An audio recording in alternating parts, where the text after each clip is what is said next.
नमस्कार दोस्तों। आज का जो विषय है समय।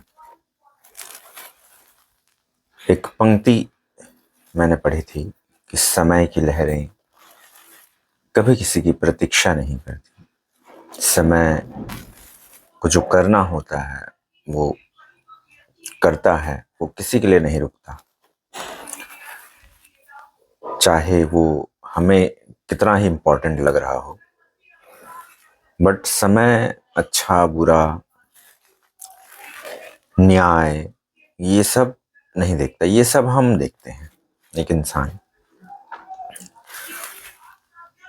ये किसी एक विषय के बारे में नहीं है ये वीडियो।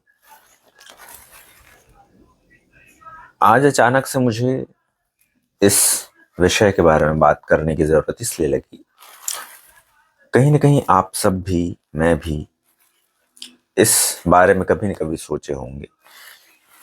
जब हमें लगने लगता है कि हम जो भी कर रहे हैं अपने जीवन में,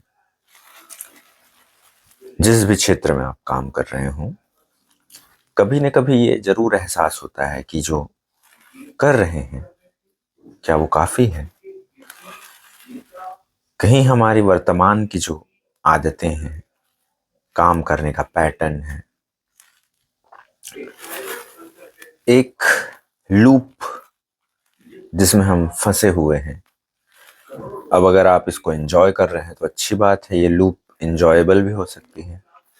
लेकिन अगर आप इसको एंजॉय नहीं कर रहे हैं और अंदर ही अंदर आपको एक आवाज है जो तंग कर रही है, क्लियर नहीं है वो आवाज, लेकिन जब आप वो उन कामों को कर रहे होते हैं, वो डेली ये हो रहा होगा, लेकिन हल्की सी बारीक से अंदर से एक आवाज आ रही होगी, या मन ही मन आपको बोल रहे होंगे कि अब इसको रोक दे, अब तुझे जो करना है वो कर। ऐसे अंदर से आवाजें आपके अंदर से भी आती होगी। तो ये कहीं ना कहीं एक इशारा है कि आप जो अभी कर रहे हो और जो आप अंदर से करना चाह रहे हो, उसके बीच में महाभारत शुरू हो गया है। अब इसको अगर समझना चाह रहे हो, और समझना ही पड़ेगा, और नहीं समझोगे तो होगा कुछ नहीं। एक ही चीज होगा कि बस पछताते रहोगे, और या नहीं तो फिर अपने आप को एक झूठा दिलासा देते रहोगे जीवन भर कि मैं कर ही नहीं सकता था। क्योंकि अगर आप ये मान चुके हो कि मैं कर ही नहीं सकता था, तो ये बात अंदर से आएगी ही नहीं।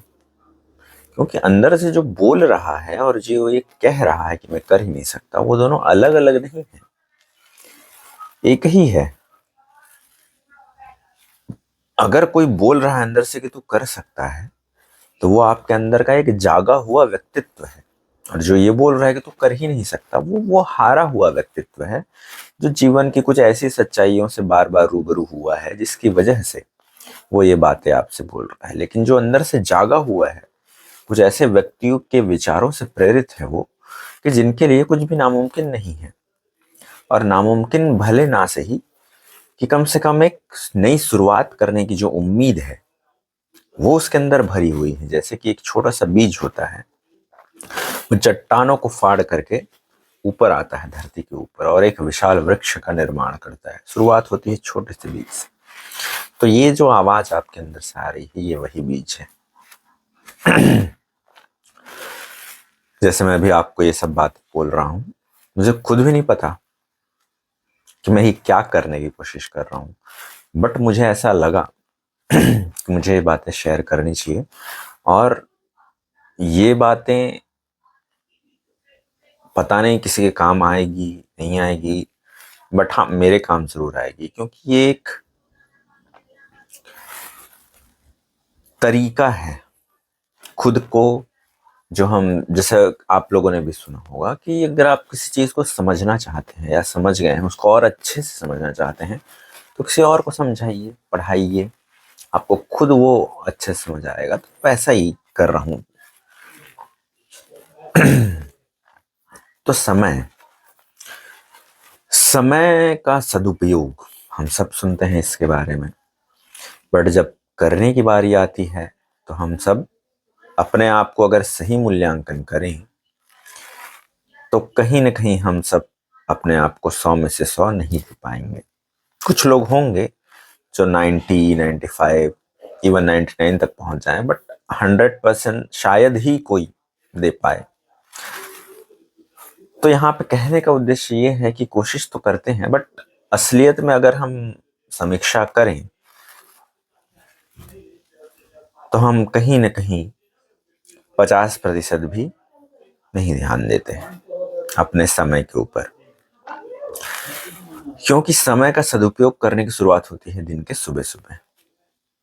तो अगर मैं आपको कहूं, ये अब इसके आगे की जो बातचीत है, अगर आप यहां तक ठहर करके सुन पा रहे हैं मुझे, तो इसके आगे का जो विषय होने वाला है वो ये है कि हमें कैसे एहसास हो कि हम अपने जो समय है उसका सदुपयोग कैसे करें, और कैसे एहसास हो कि समय का सदुपयोग हो रहा है। पता भी तो चले कि कब व्यर्थ हो रहा है, कब नहीं हो रहा है। तो समय का सदुपयोग तभी हो सकता है जब आपके जीवन में कोई एक लक्ष्य हो, क्योंकि लक्ष्य बिना समय का सदुपयोग कैसा? क्योंकि जिसके पास लक्ष्य ही नहीं है उसके लिए समय का कोई भी उपयोग हो सदुपयोग ही है।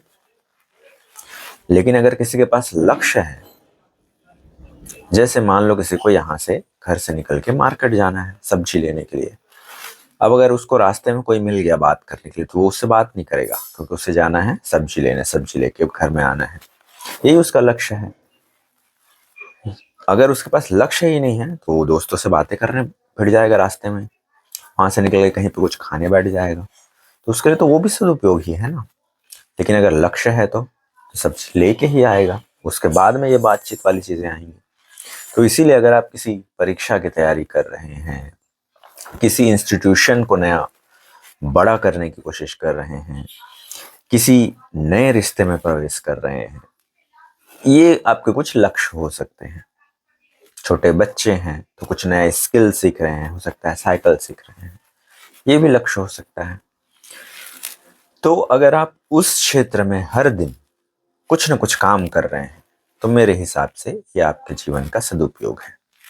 लेकिन अगर आप ये ऐसा नहीं कर रहे हैं और कहीं ना कहीं आप अगर किसी गलत आदत में, गलत बोलने का मतलब ये है कि जो आपने लक्ष्य डिसाइड किया है उसको अचीव करने के लिए जो करना पड़ेगा उसको छोड़ करके कुछ और कर रहे हैं, चाहे वो कुछ भी हो, चाहे कितना भी अच्छा हो, तो वो आपके समय का सही उपयोग नहीं है।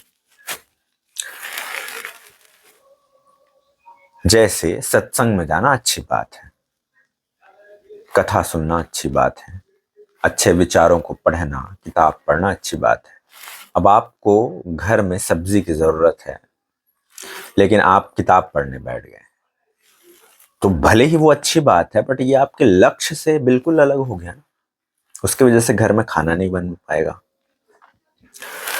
तो ये छोटा सा एग्जाम्पल से मैं बस यही समझाने की कोशिश कर रहा हूँ कि समय का सदुपयोग वही है जो लक्ष्य आपने अपने लिए, अपने फैमिली के लिए, इस देश के लिए, समाज के लिए, जिसके लिए भी आपने सोच के रखा है उस काम को करना, यही सदुपयोग है।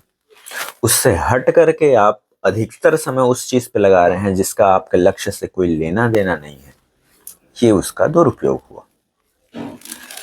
तो कैसे समझा जाए कि कैसे स्वयं को ये कन्विंस किया जाए कि ये जो लक्ष्य मैंने डिसाइड किया है इससे जो मैं बार बार भटक जा रहा हूं, तभी तो मेरे अंदर से आवाज आ रही है कि मैं ये करना चाह रहा हूं बट मैं कर नहीं पा रहा हूं, कुछ और काम में मैं लग जा रहा हूं। तो कैसे स्वयं को समझाया जाए? तो उसका एक ही उपाय, ध्यान। ये बड़ा बोरिंग वर्ड लगता है बहुत सारे लोगों को, इवन कुछ टाइम तक मुझे भी लगता था, बट अब जैसे जैसे जीवन में मैं आगे बढ़ रहा हूँ, मुझे लगभग 30 साल कंप्लीट हो गए हैं, तो ये जो ध्यान है ना, इससे बड़ा कुछ नहीं है जीवन में। अगर आप स्वयं को देख नहीं पा रहे हैं कि आप दिनचर्या आपकी कैसे चल रही है, कैसे विचार आप सोच रहे हैं, क्या क्या काम कर रहे हैं दिन में, ये सुबह सुबह बैठ करके या शाम को या दिन में कोई भी 5 मिनट 10 मिनट निकाल के स्वयं सोच नहीं पा रहे हैं, तो आपसे बड़ा दुरुपयोग करने वाला आपके स्वयं के जीवन का, समय का और कोई नहीं है। अगर मैं खुद सुबह उठ करके 10 मिनट सोच नहीं पा रहा हूं कि मुझे आज क्या क्या करना है अपने उस लक्ष्य के पास पहुंचने के लिए जो मैंने डिसाइड किया है, तो फिर मेरे से बड़ा दुरुपयोगी अपने समय का कोई नहीं है। फिर मैं भले दोष दे सकता हूं कि ये मोबाइल की वजह से ऐसा हो रहा है, या मोबाइल के इस एप्लीकेशन की वजह से ऐसा हो रहा है, या उस फलाने व्यक्ति की वजह से हो रहा है, या परिवार के इस सदस्य की वजह से ऐसा हो रहा है। ये सब वो एक्सक्यूजेस हैं, बहाने हैं जो मैं स्वयं दे रहा हूं, जबकि सच्चाई यही है कि मैं स्वयं अपने आप को ही समय नहीं दे पा रहा हूं। तो समय का सदुपयोग करने का पहला सीढ़ी है स्वयं को समय देना, ये समझने की कोशिश करना कि क्या करना जरूरी है। कुछ गलतियां आप कर रहे हो, जब तक ठहरोगे नहीं, देखोगे नहीं, समझ में भी नहीं आएगा। अब ये समझने की कुछ और चीजें हैं, कई बार हमें नहीं समझ आता, तो कई बार कुछ जीवन की सच्चाइयां हैं जो आपको याद करनी होती है। देखो, आपको एक छोटा सा एग्जाम्पल बताता हूँ। जीवन में आप जम के खाते हो, बाहर का खाना, जितने भी आप तरह के व्यंजन सोच सकते हो, चटपटी चीजें सोच सकते हो, कुछ भी, लेकिन गलती से किसी दिन अगर आपका पेट खराब हो गया तो अचानक से आपको याद आने लगता है कि नहीं, मेरे लिए खाना, टेस्ट जरूरी नहीं है उतना। हाँ, जितना जरूरत है उतना खाना है, टेस्ट के पीछे पागल होना जरूरी नहीं है, क्योंकि मेरे लिए सेहत जरूरी है। किसी दिन अगर आपको उल्टी हो जाए तो पूरे शरीर का पानी निकल जाता है, तो बहुत ज्यादा कमजोर फील करते हो, पेट में बहुत ज्यादा ऐंठन दर्द होता है। उस दिन अपने आप की कंडीशन देखना, या कभी ऐसा आपके साथ हुआ हो तो सोच के देखो क्या होता था उस टाइम पे। आपका पूरा ध्यान बाकी सब चीजों से हट जाता था और पूरा का पूरा अपने बॉडी को कैसे रिकवर करना है। और आज के बाद अपने आप को यही बोलते होगे कि आज के बाद मैं ऐसी जो गैर जरूरी चीजें हैं उसको नहीं खाऊंगा, सिर्फ अपने शरीर को बेहतर बनाने में ध्यान दूंगा और अच्छी चीजों को खाऊंगा। तो ये कब समझ आता है? जब हमारा खराब सिचुएशन आता है तब। तो जीवन में ऐसे बहुत सारे सिचुएशंस आए होंगे, तब आपको सही क्या है गलत क्या है उसका पता चलता है। जरूरी नहीं है कि आप अपने ही जो जीवन के सही या गलत है उस चीज से सीखो, दूसरों से भी सीख सकते हो। जैसे एक कुछ लोगों ने ये सुझाव दिया है कि आप शमशान घाट में भी जाकर के देखो, जलते हुए उन लाशों को देखो जो आपके और मेरी तरह ही कभी इस धरती पर चला करते थे, गाया करते थे, झूमा करते थे, या ऐसे ही पड़े रहा करते थे, अपने लक्ष्य को पाने के पीछे कोशिश करते थे, मेरी तरह वीडियो बनाते थे। उनका क्या हाल हो गया है? तो वहां पे समझ आता है कि समय सीमित है। तो जब आपको ये समझ आ जाता है समय सीमित है, तो जो गैर जरूरी चीजें होती हैं वो वहां पे बंद हो जाती हैं, और जो जरूरी है वो सब आप शुरू कर देते हैं करना। तो ये समझने का यही एक तरीका है कि आप अपने जीवन की जो अनिश्चितता है उसका अनुभव कर सकें। इस अनिश्चितता में ही जीवन की जो अनिश्चित संभावनाएं हैं वो आपकी आएंगी। और जिसने इस जीवन की अनिश्चितता को नहीं समझा है वो अंत में मरते मरते अपने अंतिम क्षणों में पछताता ही गया होगा। और इसके लिए मैं किसी ऐसे व्यक्ति से तो नहीं मिला हूं, लेकिन मैं इसका एक छोटा सा एग्जाम्पल देता हूं। चाहे आप अपने पिछले साल के अनुभव को देखिए कि आपने कई सालों में दिन के शुरुआत में, जैसे जनवरी स्टार्ट होता है तो सब अपने आप से वादा लेते हैं, रेजोल्यूशन लेते हैं कि मैं इस साल ये करूंगा, वो करूंगा, वो करूंगा। आपने भी क्या होगा? उनको एक बार सोचिए, अपने ही जीवन के बारे में सोचिए, क्योंकि दूसरों के बारे में हम नहीं बोल सकते, तो हम अपने बारे में तो बोल ही सकते हैं। तो सोचिए कितनी बार आपने स्वयं से ये वादा किया होगा और उसके बावजूद आपने कई साल ऐसे बिता दिए और उन वादों को पूरा नहीं कर पाए। बहुत सारा ऐसा हुआ होगा, कुछ केस में किया भी होगा। तो जो नहीं कर पाए उसका पछतावा रह जाता है ना, और आज तक हो रहा होगा उस चीजों का पछतावा कि मैं अगर उस टाइम पे कुछ चीजों में सही से समय दे पाता तो ये सही हो पाता। जो आज मुझे पछताना पड़ रहा है, जो मुझे आज तकलीफ है जीवन में, चाहे वो पैसों को लेकर के हो, संबंध को लेकर के हो, या किसी भी चीज को लेकर के हो, जो चीज आपने नहीं की उस टाइम पे, उसकी वजह से आपको अभी भुगतना पड़ रहा है। तो ये सब चीजें वही पछतावा का नतीजा है। और वो पछतावा क्यों हुआ? क्योंकि आप सही समय पे जागे नहीं अपने जीवन के प्रति, अपने समय के उपयोग के प्रति। इस वजह से ये हुआ। तो जागना ही एकमात्र उपाय है, और जागना ही एकमात्र मुक्ति है। और जागने के लिए आपको कुछ नहीं करना है, सिर्फ स्वयं के प्रति समय देने के लिए अपने आप को मनाना है। और पहली शुरुआत यही होगी जिसकी शुरुआत मैंने इस वीडियो में की थी, कि आपके अंदर से एक आवाज अजीब सी बीच बीच में आएगी। एग्जाम्पल मैं बता रहा हूँ कि मान लो आप मोबाइल में कुछ देख रहे हैं। अब वो इंस्टाग्राम भी हो सकता है, फेसबुक भी हो सकता है, कुछ भी जो आपको अच्छा लगता है, और बीच बीच में आपके मन में आ रहा है कि नहीं यार, मैं कुछ सही नहीं कर रहा हूँ, ये शायद मुझे अपनी पढ़ाई करनी थी, शायद मुझे अपने बच्चों को समय देना था, शायद मुझे अपने पत्नी से बात करनी चाहिए, शायद मुझे अभी देश की सेवा के लिए ये काम करना चाहिए, शायद मुझे ये स्किल सीखना चाहिए जिससे औरों का भला हो, शायद मुझे अपने स्कूल के बारे में सोचना चाहिए, शायद मुझे ये, शायद मुझे वो। तो जो आप कर रहे हो मोबाइल में, वहां से बार बार ध्यान आपका हट रहा है और अंदर से ही आवाज आ रही है कि नहीं, ये नहीं, कुछ और करना चाहिए, शायद मैं गलत कर रहा हूँ। लेकिन फिर अचानक से आपका ध्यान कुछ और वीडियो पे गया, वहां पे कुछ हो रहा था मोबाइल में, वहां पे गया, फिर आपका ध्यान हट गया। फिर कुछ टाइम बाद फिर अचानक से याद आया।